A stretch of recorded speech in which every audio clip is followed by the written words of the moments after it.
Wis. Padahal tak. Wis ah.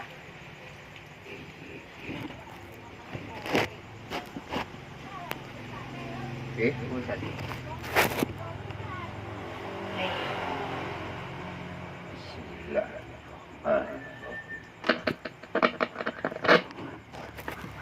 The Bluetooth device is ready to pair. Halo. Wis.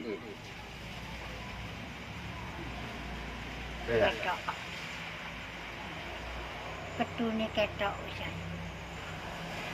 Assalamualaikum Wingi gak ketok. warahmatullahi wabarakatuh. Kita jumpa lagi dalam pembacaan kupasan Syiiran Yai Abdurrahman Wahid atau Gus Dur yang terkumpul di dalam buku ini.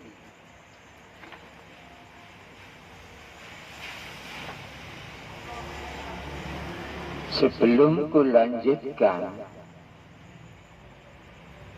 sekali lagi kukatakan pada kalian bahwa kupasan Syiiran Gus Dur ini yang tertulis di buku ini sudah sangat-sangat jelas. Jadi aku nggak perlu merinci lagi. Aku yakin bila kalian mau menggunakan akal pikiran kalian sedikit saja, kalian pasti memahaminya. Dan ini nanti aku baca, nanti langkah selanjutnya tergantung pada kalian semua. Apakah disimpan atau ditulis ulang, atau kalian datang padaku meminta buku kupasan Syiiran Gus Dur ABD Syahid, Desa Tropodo, nomor 53, RT 6, RW 1, Kecamatan Waru, Kabupaten Sidoarjo, wilayah Jawa Timur, negara Indonesia. Pada episode keempat yang lalu, ini sudah pada bait pertama, baris pertama. Jadi ini nanti aku baca kelanjutannya, yaitu baris bait pertama, baris kedua dari Syiiran Gus Dur. Kumulai. Kang paring rahmat lan kenikmatan, itu setengah bait baris kedua, yang memberi rahmat dan kenikmatan artinya. Kalimat ini adalah gambaran tentang sifatnya Allah Subhanahu wa Ta'ala. Kalau dalam surat Al-Fatihah, kalimat syiiran di atas bisa masuk pada ayat pertama dan ayat ketiga. Kang paring rahmat lan kenikmatan masuk pada ayat pertama, yaitu dalam kalimat Bismillahirrahmanirrahim. Ar-Rahmanirrahim pada ayat pertama dan ayat ketiga yaitu Ar-Rahmanir Rahim. Tapi dalam syairan Gus Dur ini kalimatnya diringkas menjadi satu. Lalah bingung nok wong wae Gus Dur iki. Tapi ora apa-apa. Sang pujangga tetap cun terus sampai tuntas. Raden Anyar tetap maju terus pantang menyerah. Promosi lagi, diulangi ya, kayaknya enak. Kalau promosi itu setengah-setengah kan nggak enak, diulangi lagi. Tapi dalam syairan Gus Dur ini kalimatnya diringkas menjadi satu. Dalah bingung no wong wae Gus Dur iki. Tapi ya rapopo, sang pujangga tetap cun terus sampai tuntas. Raden Anyar tetap maju terus pantang menyerah. Asik men. Lagi di samping kalimatnya diringkas menjadi satu, isinya juga dicampur menjadi satu. Maaf, jadinya ini nanti kayak apa ya Mas Bro? Ya barangkali kayak sego campur ya Mas. Aku cuma moco. Kalimat kang paring rahmat lan kenikmatan. Kelanjutannya, tapi pembahasan kang paring rahmat ya. Kalimat kang paring rahmat lan kenikmatan itu adalah Ar-Rahmanir Rahim, yang artinya yang maha pengasih dan penyayang. Jadi syairan Gus Dur adalah bahasa lain atau basa Jawane surat Al-Fatihah, perpaduan antara versi Arab dan versi Jawa. Versi Arab Al-Fatihah Siratal Mustaqim, versi Jawa syairan Gus Dur. Mantap. Lanjut. Rahmat itu adalah sifat Rahman. Kenikmatan itu adalah sifat Rahim. Jadi kata rahmat dan kenikmatan itu adalah Rahman Rahim Allah atau welas asih Allah Subhanahu wa Ta'ala dalam kurung kepada manusia, kepada kita semua. Kata kenikmatan dikatakan sebagai Rahim Allah Subhanahu wa Ta'ala atau asih Allah Subhanahu wa Ta'ala, sebab bisa weruh karo zat sing disembah dalam kurung sebelum ajal datang, itu juga kenikmatan. Jadi bukan soal makan saja kenikmatan itu Mas Bro. Gimana bisa difahami?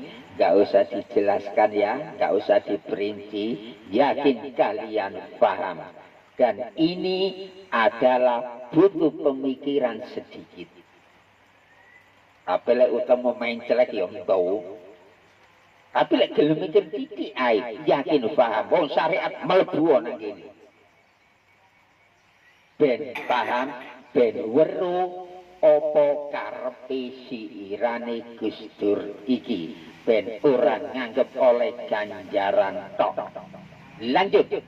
Rahman Rahim atau welas asih adalah dua sifat yang mutlak yang hanya dimiliki oleh Allah Subhanahu wa Ta'ala semata.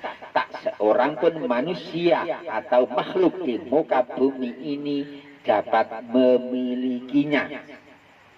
Maksud kata yang mutlak di sini adalah Objek dari welas asih tersebut meliputi seluruh makhluk ciptaan Allah Subhanahu wa Ta'ala, baik makhluk yang nyata maupun yang gaib, baik terhadap hewannya maupun terhadap tumbuh-tumbuhannya.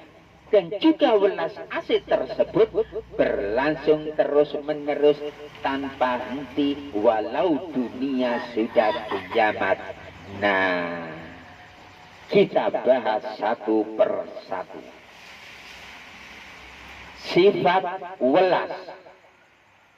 Welas Allah Subhanahu wa Ta'ala itu diberikan kepada seluruh makhluk ciptaannya. Diminta atau tidak, semuanya tetap diberi. Sifat asih, khusus untuk asih Allah Subhanahu wa Ta'ala, itu hanya diberikan kepada hamba yang bisa menyembah dengan benar. Bagi yang tidak bisa menyembah dengan benar, ya tak bisa mendapatkan asih Allah Subhanahu wa Ta'ala. Bila kalian nanti sudah belajar ajaran tauhid, di situ ada tuntunan soal Rahman Rahim, soal welas asih. Enggak sulit. Walaupun orang syariat bisa memahaminya. Lanjut. Jadi intinya di sini adalah sifat welas Allah Subhanahu wa Ta'ala itu sifatnya untuk umum, dan sifat asih Allah itu sifatnya khusus. Untuk lebih jelasnya simak baik-baik.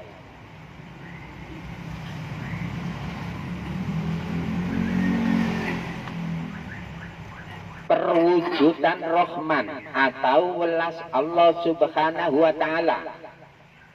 Satu, welas terhadap manusia sebagai bukti bahwa Allah Subhanahu wa Ta'ala welas terhadap manusia adalah manusia diberi hidup sehat jasmani dan rohani. Yang kedua, manusia diberi kenikmatan hidup serta dapat memanfaatkan kenikmatan-kenikmatan yang ada di dunia ini tanpa kecuali, baik hewannya, tumbuh-tumbuhannya, serta kenikmatan lainnya.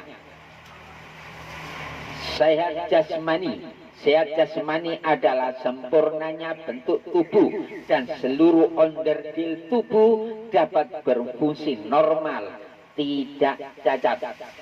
Sehat rohani. Sehat rohani adalah normal total, ora stres atau gendeng. Inti welas Allah Subhanahu wa Ta'ala terhadap manusia yang berupa sehat jasmani dan rohani di atas adalah sempurnanya wujud bentuk tubuh manusia serta dapat berfungsinya seluruh onderdil tubuh sebagaimana mestinya. Itulah buktinya bahwa Allah Subhanahu wa Ta'ala welas terhadap manusia, tak peduli dia dari golongan orang Islam atau non-Islam. Tak peduli dia itu jahat atau kurang ajar alias orang jahat atau orang baik keperucut itu mau sepurane. Keterangan di atas sesuai dengan Al-Quran surat At-Tin ayat 4, yaitu baca Al-Fatihah Siratal Mustaqim halaman 38. Bojo loro ewangi dano, ya tak buka dhewe halaman 38. Buktinya bahwa Allah Subhanahu wa Ta'ala welas terhadap manusia. Surat At-Tin di Al-Fatihah halaman 38. Tak delok.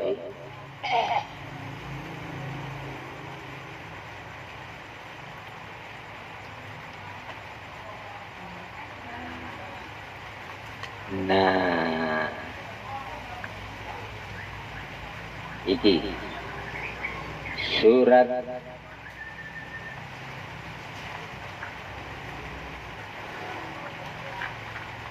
Surat At-Tin sebagai ayat 4 sebagai bukti bahwa Allah welas terhadap manusia.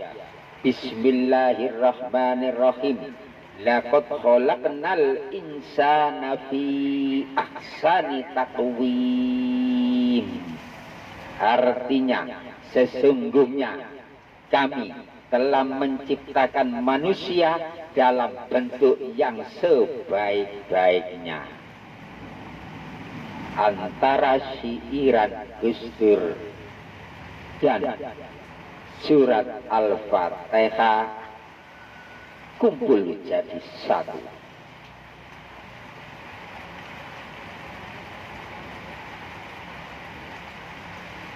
Lanjut. Seumpama ada yang lahir tapi cacat, gimana? Sebuah pertanyaan. Jawab. Orang yang lahir dalam kondisi tidak sempurna, faktor penyebabnya sangat banyak. Di antaranya adalah faktor alam yang rusak akibat tangan-tangan manusia yang jahil. Mungkin cacatnya tersebut diakibatkan kurangnya perhatian terhadap kandungan. Mungkin juga disebabkan pola makan yang salah. Atau mungkin juga gagal aborsi. Dan masih banyak lagi faktornya. Jadi seumpama lahir dalam kondisi cacat, faktornya itu sangat banyak. Nggak langsung timbul bahwa Allah nggak welas nurah. Lanjut.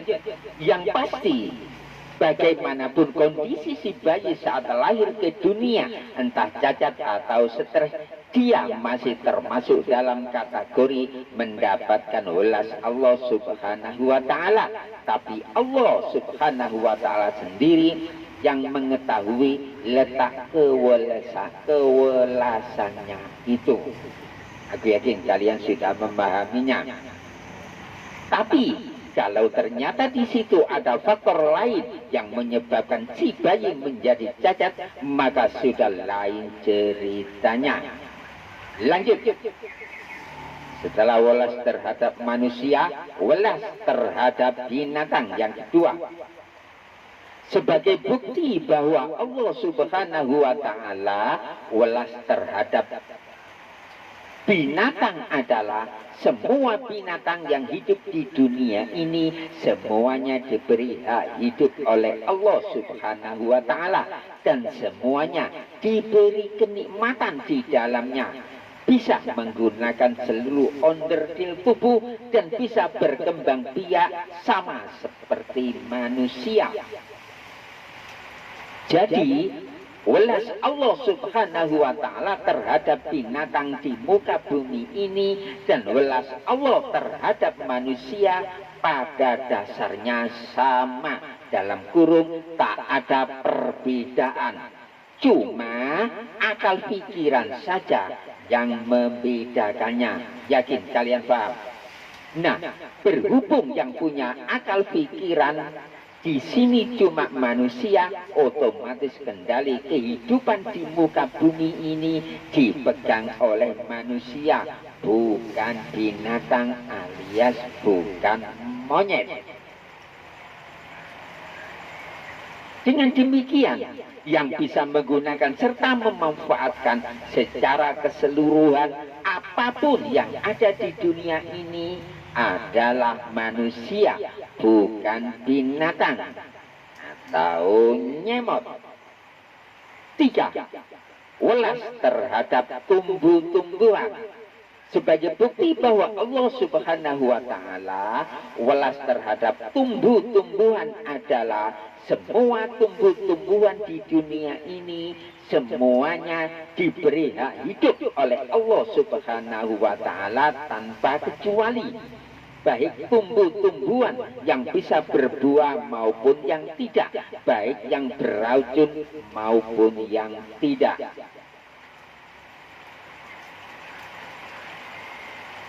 Yang perlu diketahui di sini adalah bahwa welasnya Allah terhadap tumbuh-tumbuhan dan binatang di alam jagat raya ini semuanya diperuntukkan buat manusia. Seumpama Allah Subhanahu wa Ta'ala tidak welas terhadap tumbuh-tumbuhan dan hewan, maka yang terjadi adalah malapetaka di mana-mana. Alasannya, pertanyaan jawab. Alasannya adalah karena manusia tidak akan bisa mendapatkan protein nabati dan protein hewani.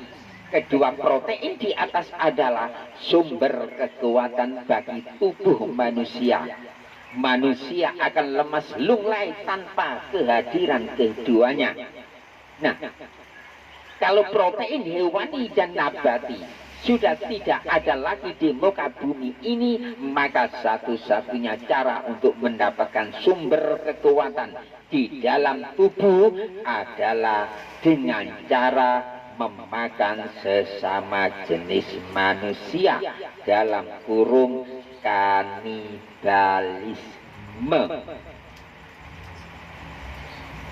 Seumpama sampai itu terjadi, yaitu kanibalisme, yaitu memakan sesama, jelas rusak total tatanan kehidupan ini. Emang Sumanto, Mas Bro? Yang jelas kan bukan. Melihat keterangan di atas, siapapun pasti mengakui bahwa tiada seorang pun di dunia ini yang mampu menghitung nikmat yang diberikan oleh Allah Subhanahu wa Ta'ala kepada manusia. Meskipun didatangkan alat yang super canggih untuk menghitungnya, tetap saja tak akan mampu menghitung kenikmatan Allah tersebut. Keterangan ini didasari oleh ayat yang berbunyi, Bismillahirrahmanirrahim, wa in ta'uddu ni'matallahi la tuhsuha innallaha laghafurur rahim. Arti, jika kamu menghitung nikmat Allah, niscaya tak dapat kamu menghitungnya. Sesungguhnya Allah Maha Pengampun lagi penyayang. Lanjut.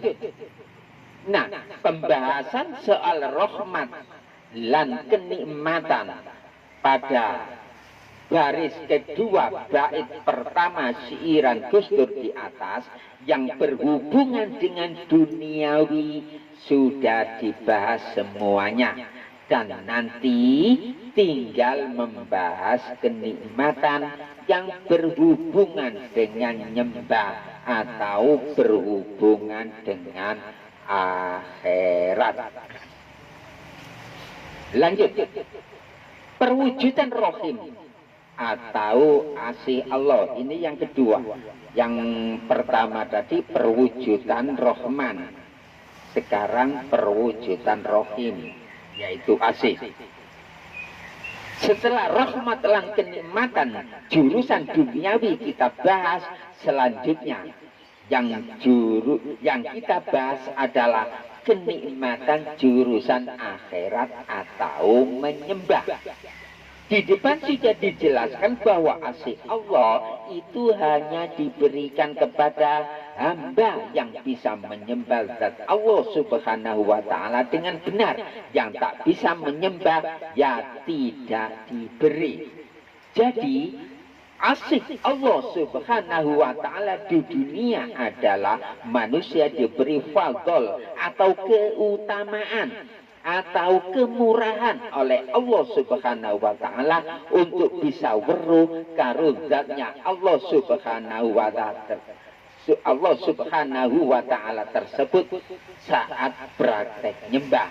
Sedangkan asih Allah Subhanahu wa Ta'ala setelah mati adalah manusia bisa menyatu jadi satu karo zat Allah Subhanahu wa Ta'ala tersebut.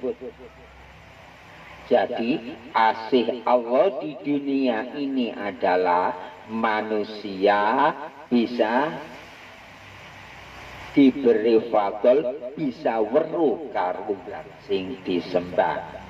Seumpama tidak ada kewelasan dari Allah, yakin manusia tidak akan bisa menyembah. Dan kasih Allah setelah mati yang tertulis di sini adalah manusia bisa kembali menyatu jadi satu dengan zat Allah Subhanahu wa Ta'ala. Seumpama setelah meninggal dunia manusia tidak bisa kembali menyatu karo zati Allah, berarti gentayangan. Makanya aku selalu berpesan pada kalian umat Islam khususnya, umat Muhammad pada umumnya, yang tahu acara ini disimpan atau ditulis ulang atau datang padaku. Akan kuberi buku siiran Gus Dur, kupasan siiran Gus Dur. Aku yakin kalian bisa memahaminya. Yang kuinginkan adalah ummati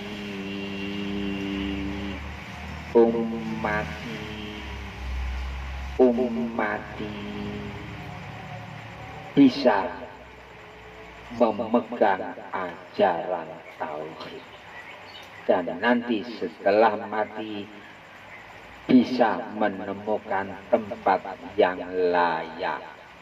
Suwarga, suwar iku enggon sing luas, go iku lega.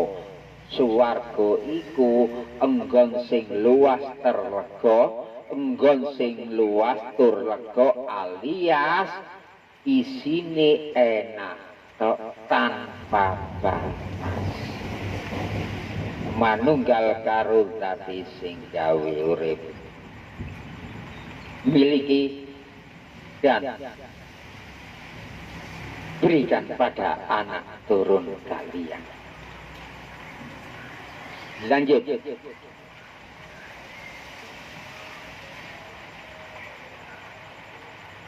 Jadi asih Allah Subhanahu wa Ta'ala di dunia adalah manusia diberi fadl atau keutamaan atau kemurahan oleh Allah Subhanahu wa Ta'ala untuk bisa weruh karo zatnya Allah Subhanahu wa Ta'ala tersebut saat praktek nyembah.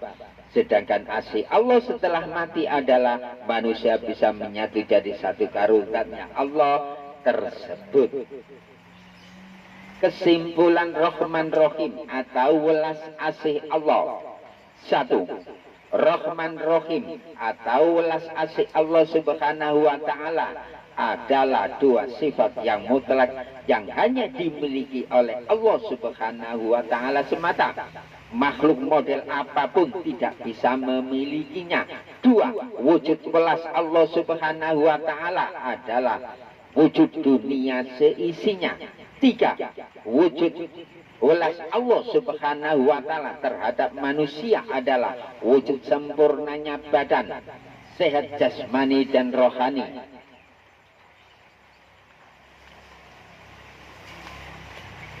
4. Asih Allah Subhanahu wa Ta'ala itu hanya diberikan kepada hamba yang bisa menyembah zat Allah Subhanahu wa Ta'ala dengan benar.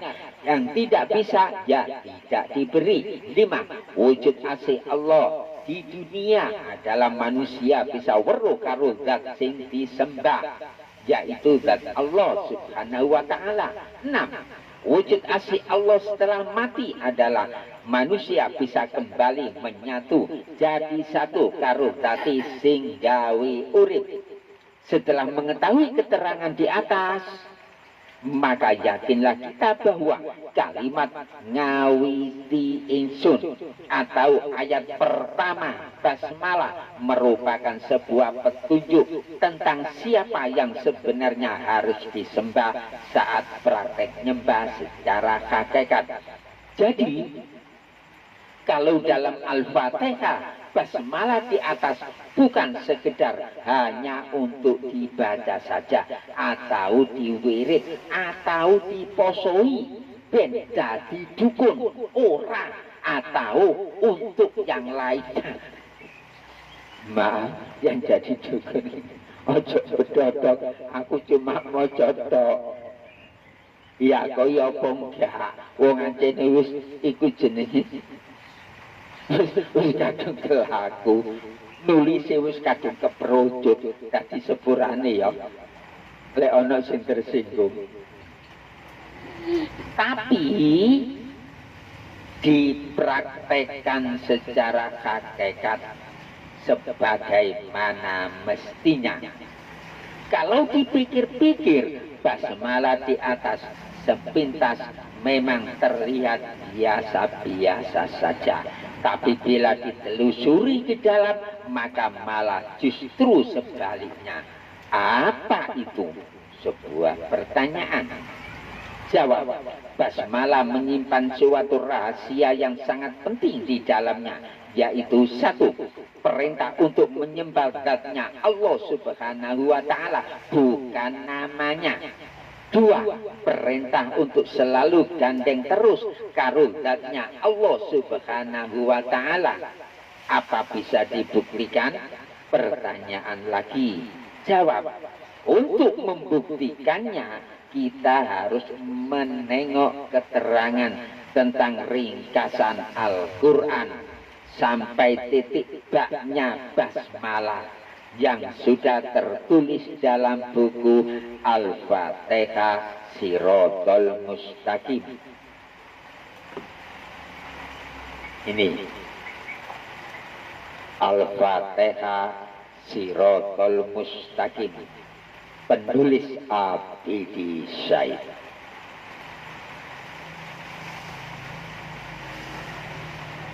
Lanjut.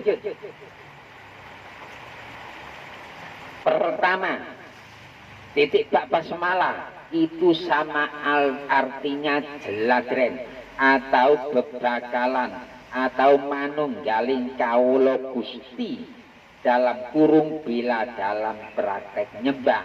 Nah, kawula bisa manunggal karo Gusti, jelas penyebab utamanya adalah uripe sak jeroane mancep nandate sing gawe urip. Kalau sudah ada dua nama kumpul menjadi satu tanpa ada pemisah di antara keduanya, yang satu sang pencipta dan yang satu adalah yang diciptakan, di situ pasti muncul kalimat yang ajaib, dan kalimat itu adalah perintah menyembah sang pencipta tersebut. Perintah menyembah di sini hukumnya adalah fardu ain alias wajib. Wajib tersebut di samping wajib untuk dijalankan, wajib pula yang disembah di situ harus benar-benar zatnya Allah Subhanahu wa Ta'ala, tidak boleh yang lainnya. Ini kalau dimasukkan ke praktek sholat hakikat, bukan sholat syariat. Yang kedua, dengan meresapi saat mengucapkan atau membaca kalimat Bismillahirrahmanirrahim saja, sebenarnya di situ sudah ada petunjuk bagi yang membacanya. Petunjuk tersebut adalah petunjuk untuk selalu sambung terus dengan zatnya Allah Subhanahu wa Ta'ala dalam kondisi apapun. Kalau belum bisa seperti itu pertanda belum kenal atau belum pernah bertemu dengannya. Kalau belum pernah tahu atau belum kenal, berarti dia diwajibkan atau manusia itu diwajibkan untuk mencarinya alias diwajibkan untuk menyembahnya. Secara hakikat, kata nyembah berarti yang disembah harus benar-benar zatnya Allah Subhanahu wa Ta'ala, tidak boleh yang lainnya, termasuk tidak boleh menyembah namanya.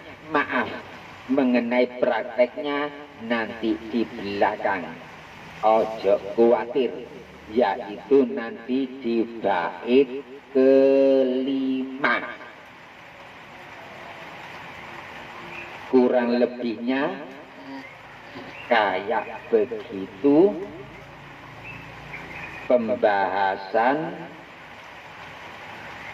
kupasan kang paring rahmat lan kenikmatan.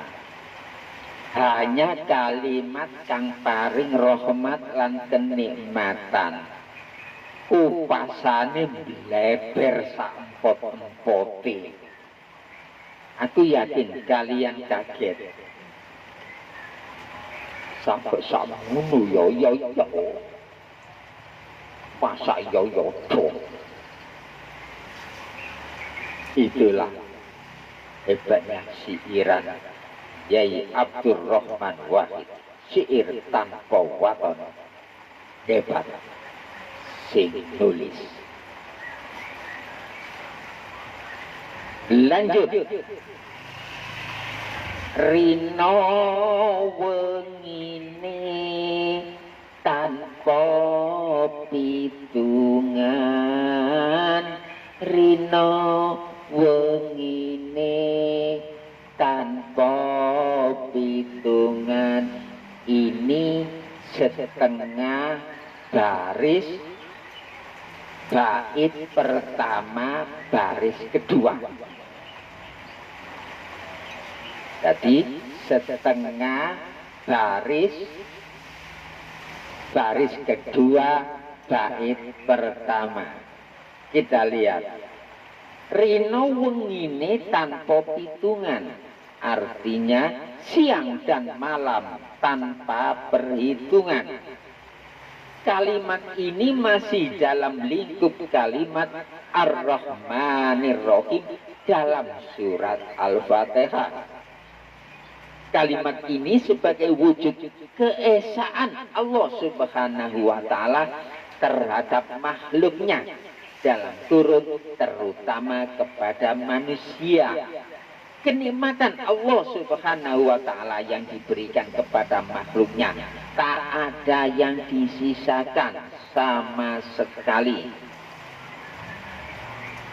Diberikan semuanya dan bahkan tiap waktu, tiap saat selalu diterima oleh makhluk ciptaannya, terutama diterima oleh manusia.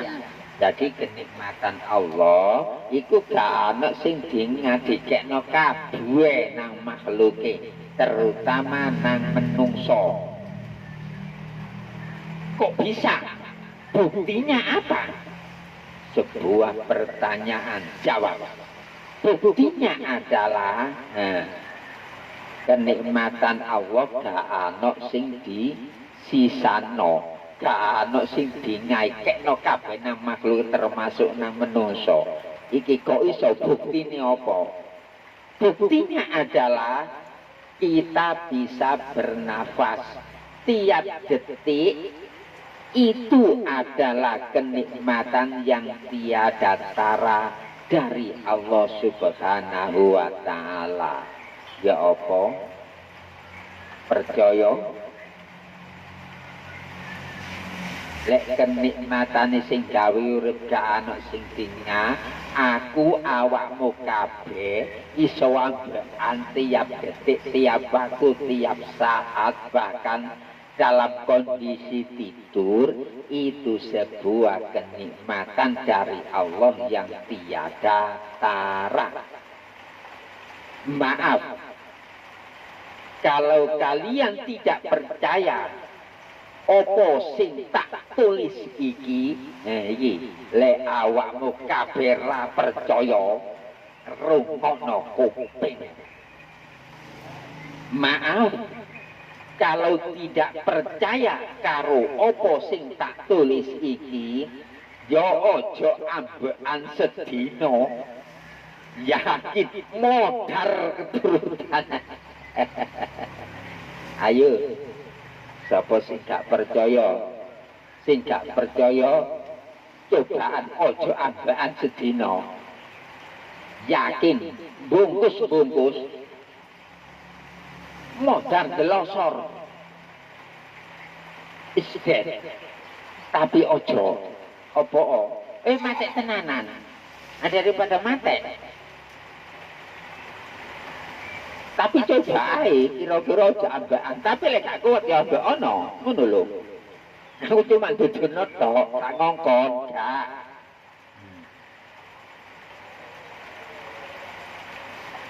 Lanjut. Kurasa sudah cukup sampai di sini. Dan poinnya yang kita dapat adalah satu, puji qadim ala kudus sudah terjadi. Puji qadim ala kudus sudah terjadi. Apa puji qadim ala kudus? Dunya saisine kabeh iki diciptakno oleh Allah. Itu adalah wujud puji qadim ala kudus, yaitu penciptaan dunia seisinya sudah terjadi. Puji kudus ala kudus, puji makhluk terhadap makhluk dalam kurung sudah terjadi. Jadi puji kudus ala kudus yaitu interaksi antar sesama makhluk, entah dengan sesama jenis atau lain jenis, atau dengan tumbuh-tumbuhan, hewan dan lain sebagainya dalam kurung itu sudah terjadi. Itu poinnya. 3. Puji kudus ala qadim, puji makhluk. Nah, kudus ini langsung saja diarahkan kepada manusia. Nanti kalau kudus diarahkan kepada makhluk yang lain, beleber, gak tutuk-tutuk nggonku. Jadi langsung to the point. Puji kudus ala qadim, puji manusia terhadap sang pencipta, puji manusia terhadap Allah. Dalam kurung masih dalam proses. Puji kudus ala qadim, pujine menungso nanggone sing gawe urip, ini masih dalam proses. Kenapa? Aku yakin banyak sekali orang yang praktek nyembah, prakteknya belum tembus weruh karo zat sing disembah. Tapi mereka berusaha, pun juga tidak menutup kemungkinan bahwa banyak sekali manusia umat Islam yang tidak menjalankan praktek sholat hakikat. Jadi ku ambil tengah-tengah bahwa puji kudus ala qadim, puji manusia terhadap sang pencipta masih dalam proses. Jadi enak. Kalau diambil yang tengah-tengah masih dalam proses itu enak. Dan mudah-mudahan yang memegang ajaran hakikat atau ajaran tauhid supaya cepat-cepat praktek nyembahnya bisa tembus weruh karo zat sing disembah. Dan saudara-saudara kita yang belum bisa praktek sholat hakikat atau belum menjalankan praktek sholat hakikat atau praktek nyembah, dengan adanya acara ini, pengupasan siiran Gus Dur ini, saudara-saudara kita bisa menjalankan praktek nyembah. dan praktek nyembahnya nanti bisa cepat tembus weruh karo zat sing disembah dan menyandang ma'rifatullah. Amin. Keempat poinnya, puji Qadim ala Qadim. Puji sing gawe urip terhadap zati sing gawe urip dhewe, dalam kurung belum terjadi. Ya memang kalau golongan para nabi, para rasul, para wali ya wis terjadi. Tapi di sini kutulis belum terjadi. Karena apa? Karena biar kita selalu bersemangat untuk menjalankan praktek nyembah. Jadi kutulis belum terjadi. Yang sudah terjadi ya golongane Nabi Rasul, golongane para wali dan wali-wali yang lainnya. Tapi bagi kita-kita jelas itu belum, sebab masih dalam proses. Jadi puji khusus ala Qadim inilah tugas kita nanti, yaitu melaksanakan praktek nyembah sampai tembus weruh karo zat sing disembah. Semoga kita semua berhasil dalam praktek nyembah kita. Nah, bait pertama siiran Gus Dur. Bait pertama 2 baris sudah ku baca di sini. Kalian tinggal menyimpan, mengotak-atik atau menulis ulang, atau bisa datang padaku dan sebagai kenang-kenangan tinggalan untuk anak turun kalian semua. Aku hanya membaca saja. Langkah selanjutnya tergantung awakmu karep opo ora. Aku cuma jalakno opo sing diucapno Rasulullah, balighu anni walau ayatan. Sampaikan walaupun 1 ayat. Dan mudah-mudahan bait pertama siiran Gus Dur ini bisa menyebar ke seluruh umat dan kalian semua bisa memahaminya. Ini hari apa ini? Ini hari Kamis.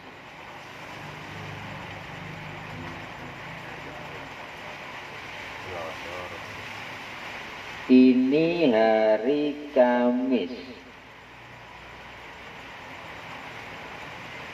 tanggal 8. Dan nanti kita jumpa lagi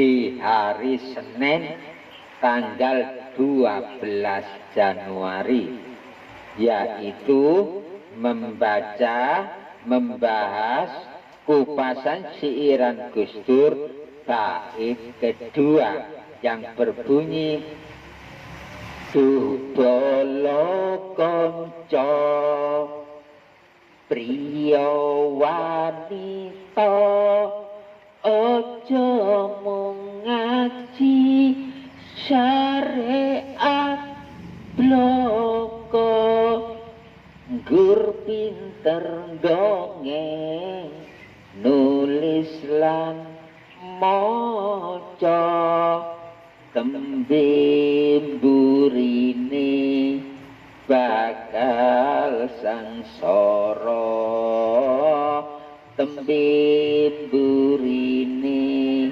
bakal sangsara.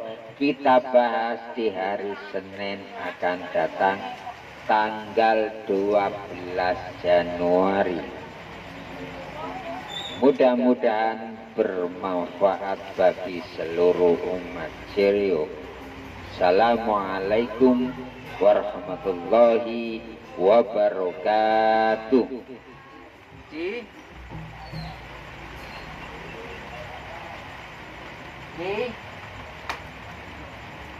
Bu. Wis iki lho mari. Wis.